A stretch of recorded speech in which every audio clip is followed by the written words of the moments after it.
Because Roger is already building a party, Tara wants to build a party. And building on your experience in Venezuela, you talked about building dignity rather than building parties. Would you say they're doing the right thing, or would you say they should do something else rather than building new parties? That I think it's an important lesson to see the NDP win and then disillusion people. I think that's an important lesson that people have to learn, just as, I think some people are learning in the U.S. with Obama's victory, with Obama's government. You have to do that. You have to go through that experience to break the illusion, because if the other side wins, then then you maintain the illusion that if only in the next election the NDP can win, things will be different. They won't. But the point is, people have that illusion. That's why I think, if the NDP had won, we would now be in a different stage of building, an alternative. And maybe also adding something about the United Socialist Party, or whatever it was is called now in Venezuela, and whether there's something to learn from that, either in ways of how to do it or possibly also how not to do it. Well, as far as the Venezuelan case, there is a party, in Venezuela, which is called the PSUV, or the United Socialist Party of Venezuela. It is a party which is composed of many factions. And when Chavez first, sort of called for that kind of party, he said, "We want a party in which you won't recognize any of the leaders, any of the people. This will new people from below will become the new leaders." Well, that certainly wasn't true, because in fact the old well-organized people at the top had the networks, and they were able to maintain themselves. And Chavez, who wanted always, and impatience is always a real problem, who always wanted to accomplish things quickly, turned to those people who could accomplish things quickly. Right now, in that party, there are what I've described three factions. Now, certainly if you look at Venezuela, the first enemy is imperialism and the capitalist oligarchy, etc. But within the party, there are three factions, effectively. One is those people who say, we've gone far enough. Let's get off the bus. My family now has riches, in various offshore accounts, et cetera, like that. We have all these, sort of front men who are controlling various capitalist firms, et cetera. Like that is a very important faction. It's, we don't want to go any further. Another faction is a group of people who are not opposed, and this is a faction that's just not opposed to capitalism, it's pro-capitalist. There's another faction which is definitely not pro-capitalist, but it is, and wants to build socialism, but entirely from above. And their whole focus is, we, can make the decisions from above that will lead us to socialism. It's a vanguardist perspective. Many of those people involved look to Cuba as a model, and they say, look, they don't have workers controlled in Cuba, why should we be talking about it here? That kind of question.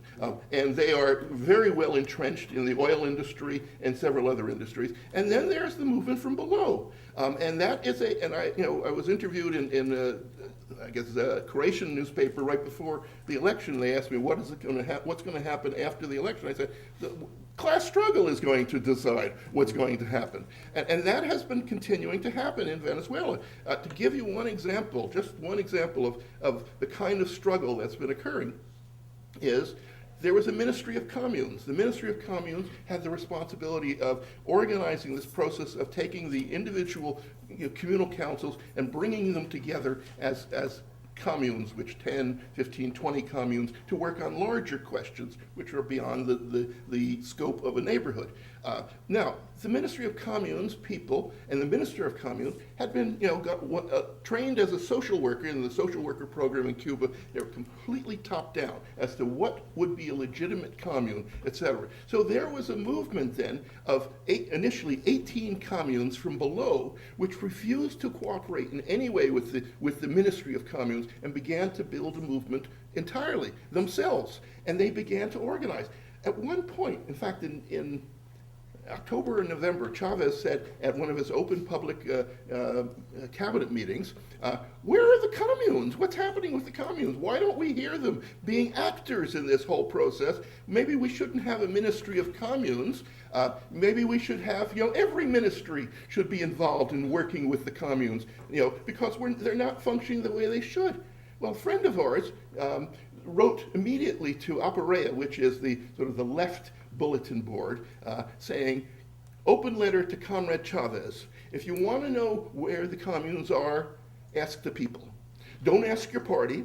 Don't ask the mayors and the governors. Don't ask these people, etc. Like, come to the communes, because we now started with 18. We now have 80. We are now building a whole and alternative movement to what you've been doing and what's been happening in the Ministry of Communes. Well, it was fantastic because it got everyone read, and it was a real challenge to the whole structure and movement. Now, one of the most interesting things and most sort of encouraging things that has occurred since Chavez's death, with the appointment with the new president, Nicolas Maduro, is that he appointed as the new Minister of Communes someone closely linked to the commune movement from below.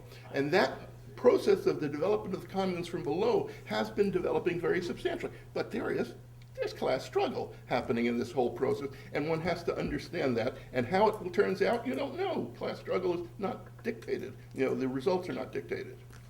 Do you think Marxism is something that we can draw upon to build a new movement, a new socialist project?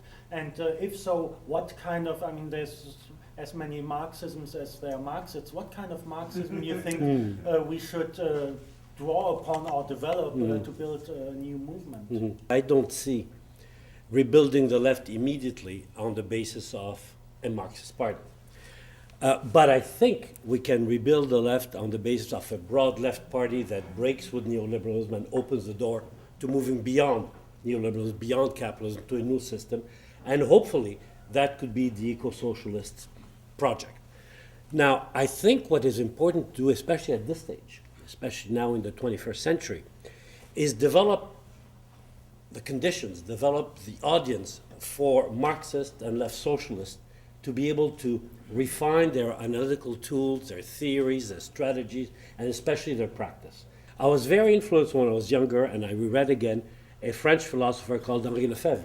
What's very interesting with Henri Lefebvre is that he maintained, since the 60s and up to his practically up to his death, that Marx's approach on the state was not a classical statist approach. He maintained till his death that Marx actually synthesized the anarchist view of going beyond the state to a classless society, but he synthesized it with seizing power in order to eventually abolish the state.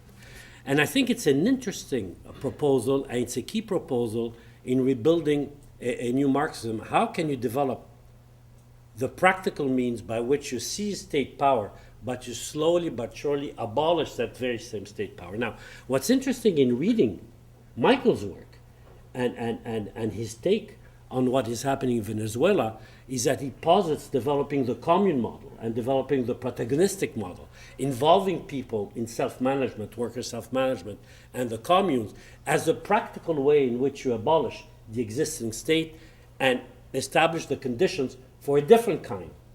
Whether you call it a state or not, he's willing to entertain the discussion, but a different way of running and ruling society. And I think that has to be the key around which we organize the rebirth of the left and the rebirth eventually of Marxism. That's why I think when we drafted the basis of unity of our eco-socialist network, we insisted so much on the criticism of real socialism and the errors of the 20th century, and opened it to a vision of socialism which encompasses worker self-management, participatory democracy, participatory budgets, and what Michael calls, and I guess the Latin American left called, protagonistic democracy.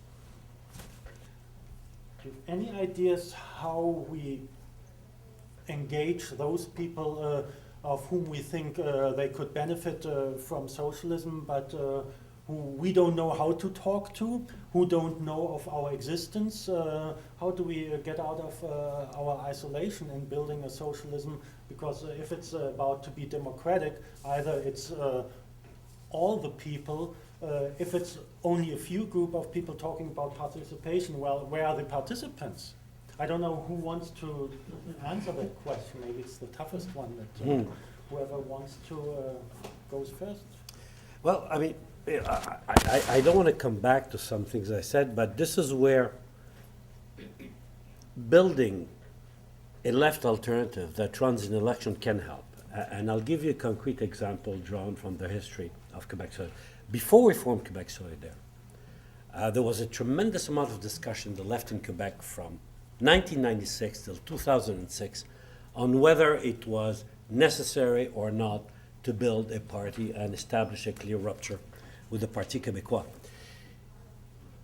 What we did in 2001 is, even though that debate had not really matured within the left, is decide to run a left candidate on a left unity basis in one riding in a by-election in Montreal. What was interesting is we had the Communist Party, the Fourth International Section, and a bunch of non-affiliated activists come together to support that left-wing candidate, and also a section of labor. Now, we were amazed because we didn't think that in 2001 in Quebec there would be a section of labor that would be courageous enough to openly break with the Parti Québécois and support a candidate running in one riding in Montreal. That seems such a quixotic thing. You know, it's Don Quixote all over again.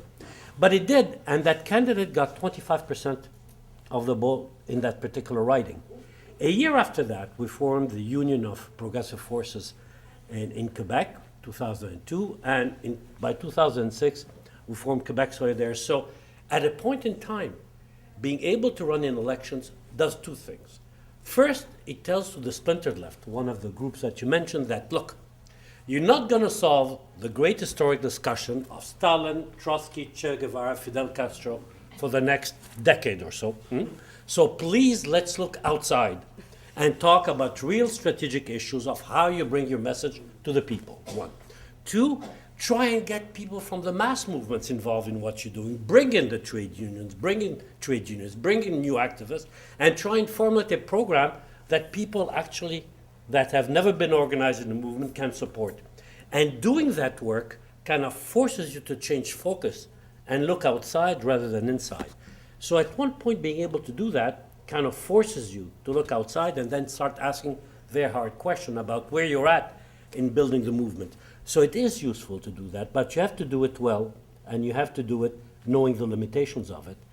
But it's part and parcel of what I think not only Michael has talked about, but his partner Martha Harnecker talked about, the importance of defining left and the radical left, not necessarily by the spectacular action that you do, but rather by an action that will bring in the broad sectors of society in a path, in a process that will get them to break with the system. We first of all have to start with what people are concerned about, what they're struggling over. That is the necessary starting point, as opposed to sitting back in a room and deciding what the next theoretical stage is. While working in this, where people's consciousness is, on, say, an anti-neoliberal, you have to bring the concept of a socialist vision and incorporate that at the same time. That you can't, simply say, we'll expunge all discussion of socialism because that might scare people. Rather, you have to say, this is how this relates to our vision. At every stage of the thing. And one of the lines that I keep using over and over again, which is, if you don't know where you're going to want to go, no road will take you there. And that's, I think, absolutely key. You have to be able to say, we're not going to postpone X, Y, and Z, until a later point. We have to show how X, Y, and Z fit into our vision of the future. And so the issue is not finding people, not talking to them, not even getting into hard discussions about, capitalism versus an alternative. I think the issue we face right now is an organizational one, because you talk to them and then it's like, okay, where do you come and how do we collectively decide what to do? And that's the big issue, I think, that we need to really look at, because if we don't have a place to be deciding on action together, where we have the discussions, where we, where we learn from each other, where we analyze our mistakes, where we do all those things, where we have the debates about, history and the left and everything, then it will crash like it did in 2001, and that's what we want to avoid. And so the organizational question, I think, is the key one. People are ready to join. They just need to know what to join. You asked about a forum. Where is that forum? And I'd like to announce that now polling.ca as a cyber forum where people can go and put their own initiatives and vote about social issues. And I wanted to ask the panel here whether they thought that we need to change from representative democracy, where we give our power to politicians or one party or another party, and to direct democracy, which is people legislating their own rules. I don't know if people are ready for it, or maybe it'll take another century.